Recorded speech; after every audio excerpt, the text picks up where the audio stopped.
showing how to disassemble and assemble a strut. So, we're going to be using this tool, a Brannick model 7200, and to properly assemble how to properly attach the strut to this, you have 3 multiple hooks. You have the main hook back here, so such as that, you want to set the strut.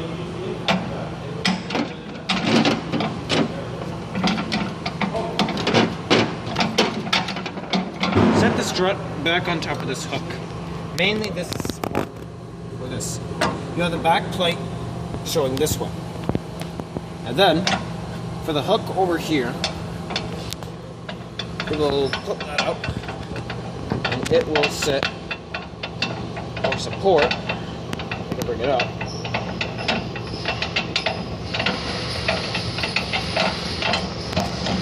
upon this part of the spring.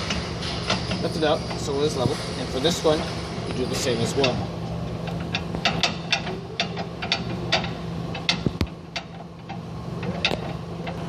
Okay.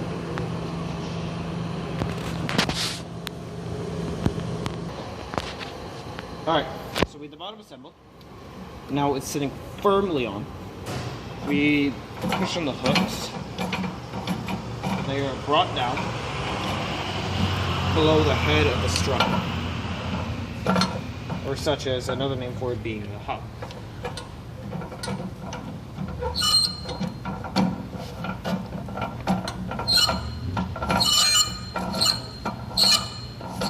Now this part is very, very important, since it's going to be compressing the spring itself. So you bring one hook, set it here, the other hook being, want to have it, since this is up on the highest, as you can see here, it's up at the highest part of the spring here.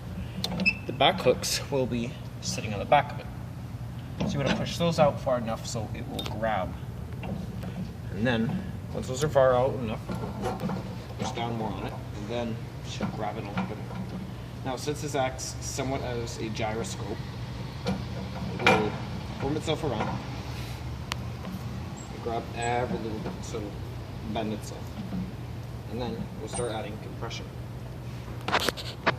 So for the safety part of this being, since we're going to be compressing a spring, you want to check if before you start really compressing this, you want to check if all hooks are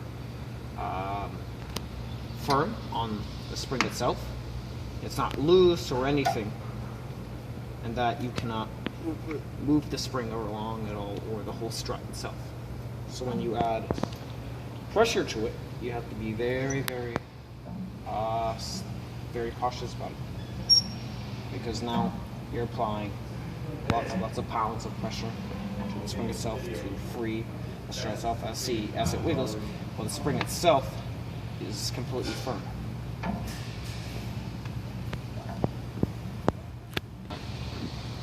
So I've took the 3 levers enough where the strut without the spring as became loose altogether. Now, for this strut, it's a Type 2 strut.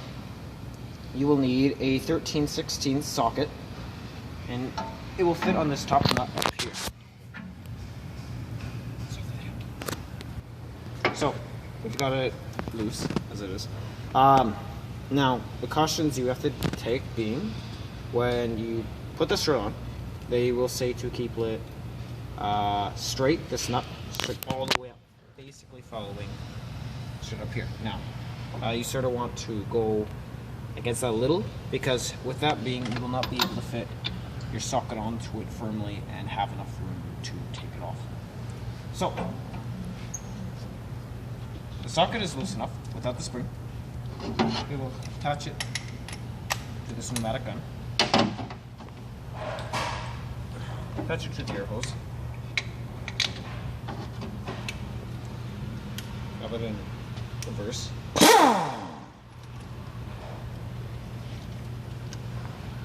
Because the reason for this, you can't use a ratchet, because if you try to, you're going to be rotating the whole thing with you, and it's tight enough to the point where human strength cannot loosen it.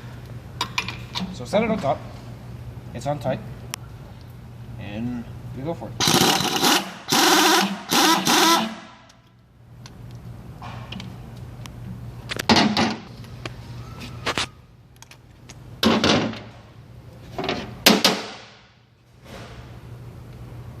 So now,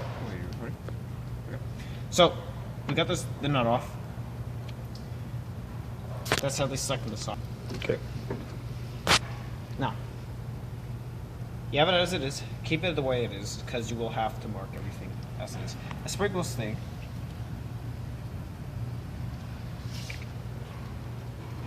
So with the whiteout, I'm using whiteout at the moment.